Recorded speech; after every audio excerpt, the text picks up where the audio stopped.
지금부터는 수사 모드. 행정안전부가 발표한 자료에 따르면요. 사망자 숫자가 출생자 숫자를 넘어선 인구 데드크로스 현상이 발생했다고 합니다. 지금까지는 그래프가 만난 적은 없거든요. 네. 추세는 있었어도 근데 이게 이렇게 만난 거예요, 드디어. 우와. 대한민국이 이제 저출산 세계 1위다. 우리가 왜 저출산 하지만 지금 우리는 저출산 사회가 아닙니다. 보시면 1970년대 보시면요. 우리 이제 부모님 세대쯤 될까요? 4.53명 정도 나왔는데요. 80년대 초반에 들어서면 2점대로 줄어들어요. 2명대로 줄어듭니다. 보통 한 사회가 지속되기 위해서는 출산율을 한 2.1 정도로 잡고 있거든요. 아, 어떻게 0점 몇 명이 될 수가 있을까? 2000년대 초반에 들어서면 1.3명으로 떨어집니다. 1.3은 굉장히 중요한 숫자예요. 초저출산 사회. 그렇죠. 초저출산의 숫자가 1.3이에요. 그래서 2000년이 들어서면 1.3으로 떨어졌습니다. 굉장히 이제 위험한 거죠. 보통 우리가 심각한 인구 위기다라고 하면 1.3을 보거든요. 네. 지금은 0.9, 0.8까지 내려오는 시대에 살고 있습니다. 뭐야, 웬일이야. 일본을 보면 일본이 이제 우리보다 훨씬 더 인구 감소의 위기를 겪은 사회죠. 그런데 일본에서 한번 경험을 저희가 살펴봤더니 합계 출산율이 2명, 그러니까 2명에서 1.4명으로 떨어지는데 56년이 걸렸어요. 우와. 우리는 바로 그 2명에서 1.4로 떨어지는데 불과 17년밖에 걸리지 않았어요. 우리가 3배나 출산율 저하의 속도가 빠른 것이죠. 대단히 위기적인 어떻게 이렇게 됐을까? 상황입니다. 사실 이제 인구 자체가 얼마냐도 중요하지만 우리가 눈여겨봐야 되는 게 그중에서 생산이 가능한 인구가 얼마나 줄어드느냐일 텐데 이거는 더 충격적일 것 같은데요. 네, 보통 생산 가능 인구, 이제 직업을 갖고 이렇게 소득을 얻고 그리고 이제 생산을 하는 그런 인구의 연령을 15세에서 64세 정도로 봅니다. 바로 이 연령층의 인구가 전 세계적으로는 한 62% 정도 될 거라고 봐요. 한 3분의 2. 그런데 한국은 바로 그 시기가 되면 45.4%, 그러니까 절반도 안 되는 거예요. 그러니까 절반도 안 되는 인구가 나머지 절반 이상의 인구를 부양해야 되는 것이죠. 현재는 2019년은 73%예요. 그러니까 73%의 인구가 지금 다른 인구를 부양해도 우리가 힘들다 하고 있지 않습니까? 왜 이렇게 세금이 많냐, 그죠? 일하는 시간은 긴가? 이렇게 힘들어하고 있는데 2067년이 되면 그거보다 훨씬 더 어려워진다는 얘기죠.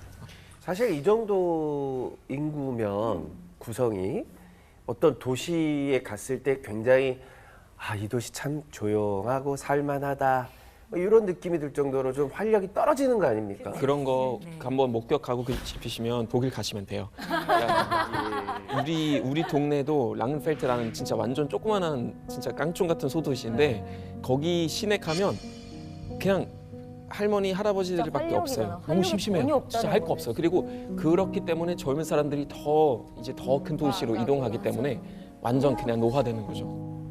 사실은 이제 아이를 적게 낳는 것이 문제가 아니라 그것은 하나의 어떤 바깥으로 드러나는 이제 하나의 징후고요. 우리 삶이 그만큼 위기에 처해 있다. 그런 말씀을 드릴 수가 있습니다. 그렇다 보니까 이제 아이 낳는 것도 힘들어지고 미루게 되는 것이죠. 앞서 많은 얘기가 있었는데요. 오늘 제가 말씀드릴 주요한 주제는 정해진 미래라는 단어들 아시죠? 네. 사실 우리가 앞날을 예측하거나 좀 보고 싶어하는 것은 누구나 원하는 흐름이죠. 네. 근데 문제는 그것들을 알 수 있는 약간의 힌트들은 어쨌든 우리가 찾을 수는 있는 것 같아요. 특히 우리가 일본을 배워야 하는 이유도 한국이 걸어가야 될 정해진 미래가 지금 현재 일본에서 펼쳐지고 있다는 걸로 이해를 하시면 될 것 같아요. 되게 따라가고 싶지 않은데 따라가야 되는. 그렇습니다. 따라가고 싶지는 않지만 네.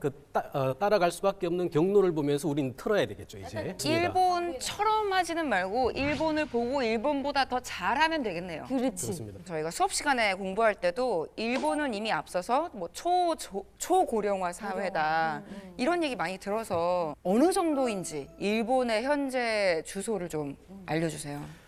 그 인구 구조가 변했다라고 얘기할 때 그것들을 확인할 수 있는 가장 상징적인 통계가 있습니다. 전체 인구 중에서 한국은 이제 고령자 연령 기준이 65세지 않습니까? 네. 65세 이상 인구가 점하는 숫자가 얼마냐를 가지고 고령화 비율이라는 단어를 써요. 한국은 이제 15%를 넘겼습니다. 공식적으로는 14%를 넘기면 고령 사회라고 얘기해요. 아, 근데 잘 생각하시면 이 100명 중에 고작 15명이거든요. 근데 그걸 가지고 고령 사회라고 얘기한다는 거예요. 근데 20명이 넘으면 20%가 초과되면 초고령 사회라고 얘기합니다. 아까 독일 같은 경우에도 초고령 사회 진입했어요. 네. 가장 빨리 진입한 국가가 바로 일본입니다. 그래서 일본 같은 경우는 2006년도에 세계 최초로 초고령화라는 비율을 찍어서 들어갔고요. 실제 전 세계에서 유일하게 총 인구가 감소하는 국가입니다. 한국 같은 경우에는 지금 자연 감소, 바로 앞선에 있었던 데드 크로스라는 단어를 썼습니다만 이것은 출생자에서 사망자를 뺀 거거든요. 이게 지금까지 단 한 번도 마이너스가 난 적이 없었다는 거예요. 그게 작년에 이제 마이너스가 난 거예요. 그렇다고 인구가 줄까요? 다시 태어나니까. 태어나는 건 줄죠. 근데 인구는요, 우리 유럽이라든가 미국을 생각하시면 될 것 같아요. 한국보다 빨리 고령 사회로 진입했으나 인구는 계속해서 늘고 있거든요. 이민자들. 그렇죠. 맞습니다. 즉, 국제적인 이동 때문에 총 인구는 계속해서 늘어난다는 것이죠. 이것까지 감안했을 때 진짜 인구가 줄은 유일한 나라가 바로 일본입니다. 이야. 와, 그 정도. 일본의 수도권에 사는 사람들의 비중하고요. 한국의 수도권에 사는 사람들의 비중입니다. 지금도 일본 도쿄는 인구가 유입되고 있습니다. 한국은 참고로 인구가 줄고 있죠, 서울은. 예. 저 위를 보실까요? 위를 보시면 한국의 수도권이에요. 역시 일본하고 추세가 비슷한데 하나 더 수도권의 집중도가 훨씬 높죠. 네, 퍼센테이지 훨씬 높잖아요. 이거는요, 전 세계 어떤 국가도 한국처럼 저렇게 높지 않습니다. 한국은 전체 인구 중에서 100명이라면 52명이 서울 수도권에 살고 있습니다. 진짜 그렇네요. 50에 가 있네요. 넘어섰죠, 절반을. 근데 재미난 거는요, 수도권이 저렇게 늘어나는 것도 이유도 알겠어요. 어쨌든 서울이 많은 일자리를 가지고 있고 자원을 가지고 있으니까. 근데 그 밑에 있는 초록색, 서울을 한번 보시죠. 줄어들고 있어요. 서울은 1990년부터 사실은 추세적으로 줄고 있습니다. 1,000만이 깨졌죠, 이미. 앞으로 더 줄어들 겁니다. 말씀하신 대로 이제 노인 인구도 서울로 몰려드는데 왜 서울 인구가 줄어들고 수도권 인구가 늘어날까요? 결국 그 연령별 그리고 자산 축적별 양극화 현상인 것 같아요.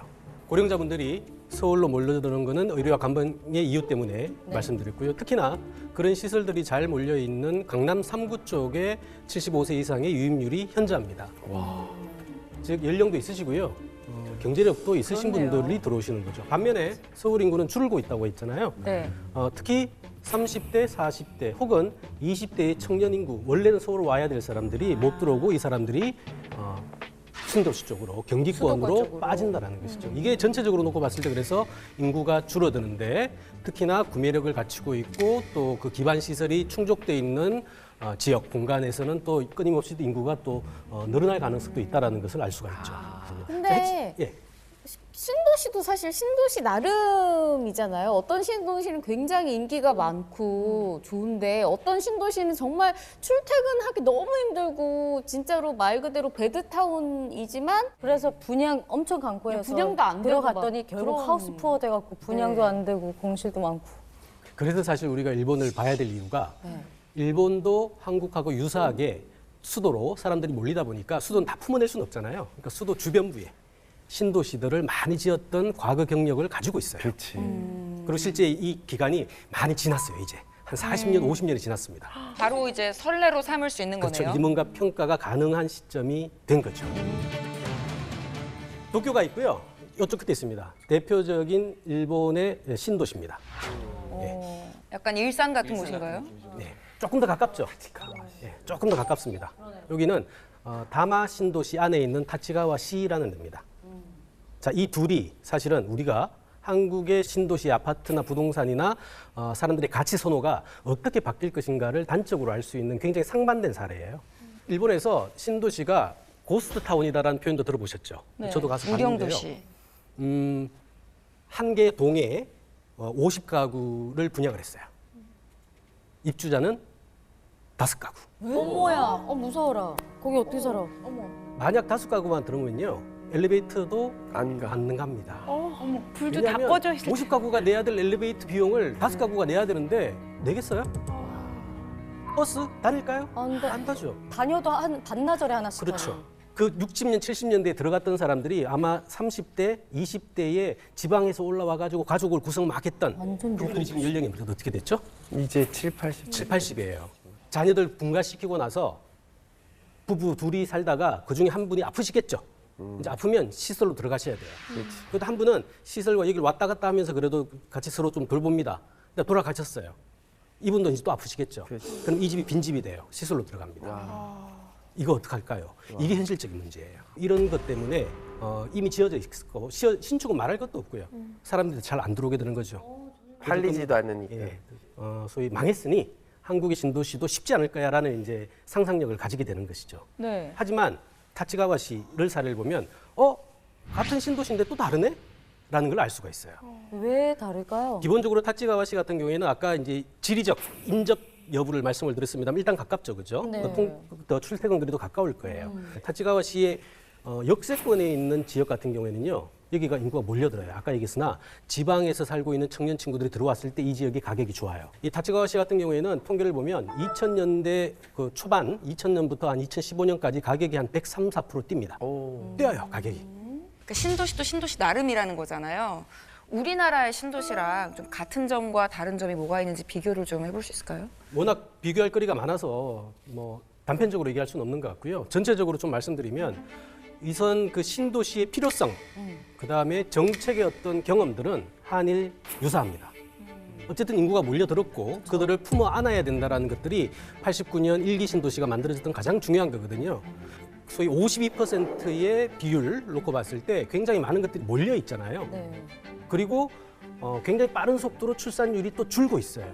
근데 그분들이 이제 10년, 20년 후가 되면 바통을 연결되는 이제 30대, 40대가 되는 사람들인데 이 사람들의 구매력이 그것이 뒷받침될까? 반면에 일본의 사례를 또 놓고 보면 어쨌든 인구는 빠질 거예요. 빠지고 일본처럼 그런 경로를 따르지 못한다면 한국의 베드타운, 여기는 정주 기능만 있지 직주 기능이 없거든요. 그쪽 지역을 떠나가지고 일하고 다시 돌아와야 되는 공간들이에요. 그랬을 때 그런 신도시가 일본의 경로를 따를 것인지 아니면 한국만의 독특한 길을 갈 것인지에 대해서는 명확한 답변을 하기 힘들어요.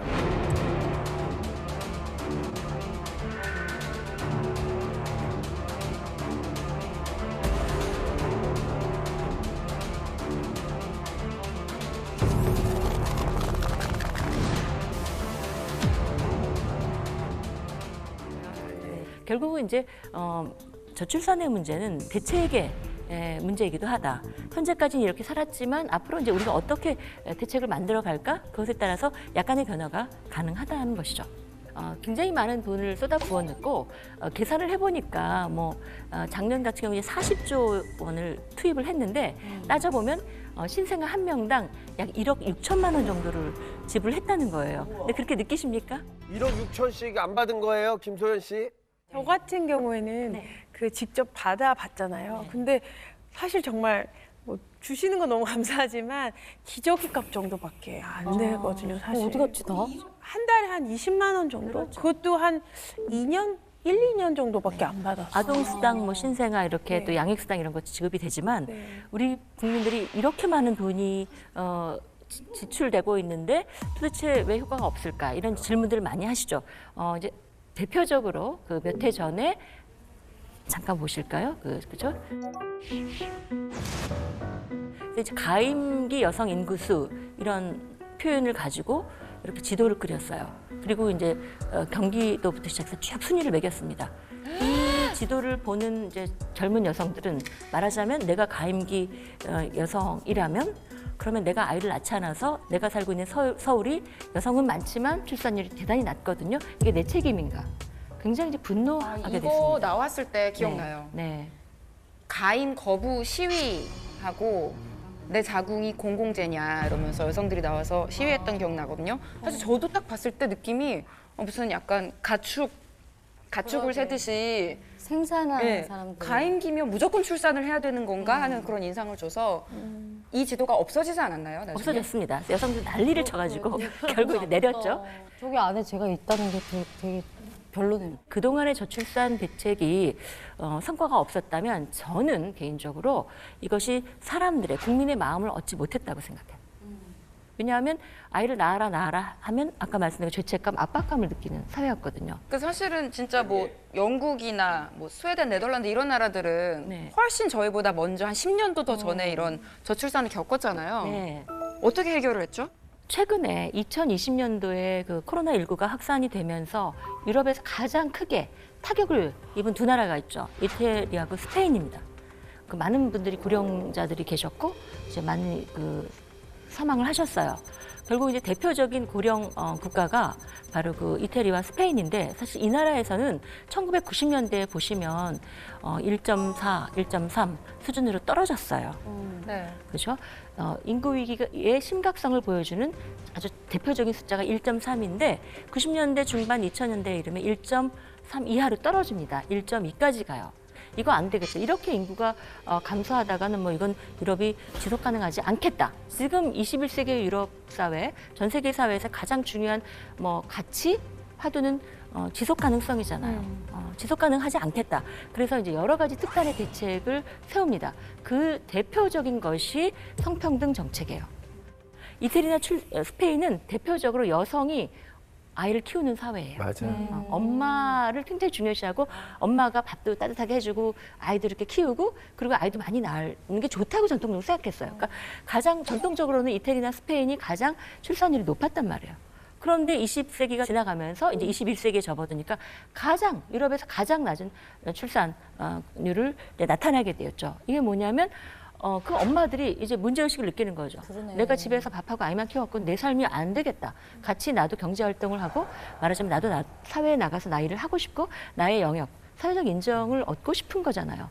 그런데 경제활동, 뭐 사회적 활동 이런 거 할 수 없다는 걸 알면서 그냥 결혼하지 않고 아이를 낳지 않게 되는 것이죠. 그래서 바로 그 문제를 건드려줍니다. 특히 여성의 일자리를 만들고 그다음에 임신이나 출산으로 인해서 나오지 않게 하고 육아휴직이나 출산휴가를 쓸 수 있게 하고 그렇지 않을 경우 처벌도 하고 이런 성평등을 위한 말하자면 노동시장에서 고용의 안정 이런 정책을 쓰기 시작하죠.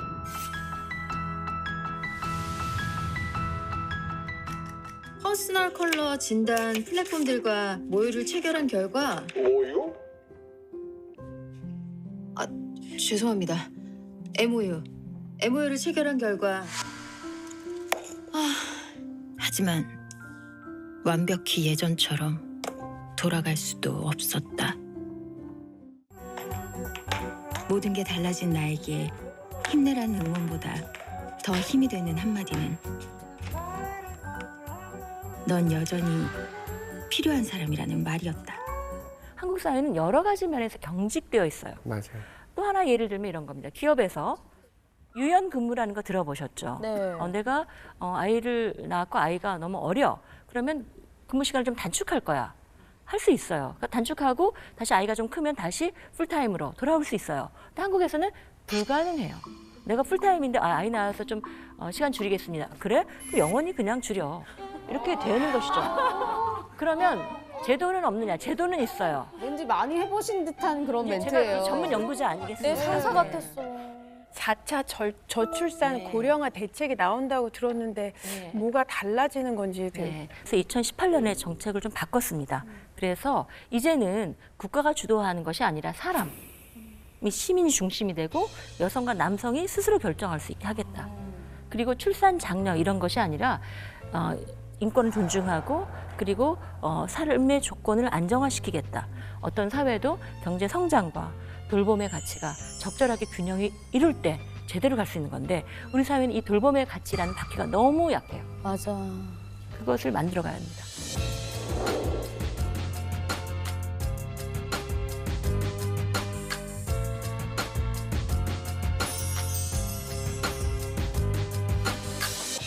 사실 뭐 인구가 줄어든다, 출산율이 낮아진다, 고령화 사회가 된다.